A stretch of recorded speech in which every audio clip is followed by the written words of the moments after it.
1499 માં 2 જોડી પ્લાઝા પેરમાં ફરીથી નવો સ્ટોક આવી ગયો છે. આ રીતના સ્ટેટમાં ડિઝાઇન રહેવાની છે અને આમાં પેન્ટ આપેલું છે. આ ઉપરાંત બીજી ડિઝાઇન છે જે એ લાઇનમાં રહેવાની છે.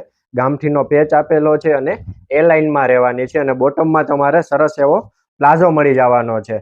સાઇઝની વાત કરું તો એમ થી લઈને XXL ની સાઇઝ રહેવાની છે અને એમ સાઇઝની બહેનો માટે ખાસ ઓફર રહેવાની છે. એમને 2000 માં 3 પીસ મળી જવાના છે. જો કોઈને ઓફરનો લાભ લેવો હોય તો બને એટલી ઝડપે અનંતા લાઇફસ્ટાઇલની વિઝિટ કરે અને ઓફરનો લાભ રહે. અને આમાં 3 અલગ કલર આવવાના છે અને પહેરાતા કેવો લુક આવે છે એ પણ તમને ચાલો દેખાય.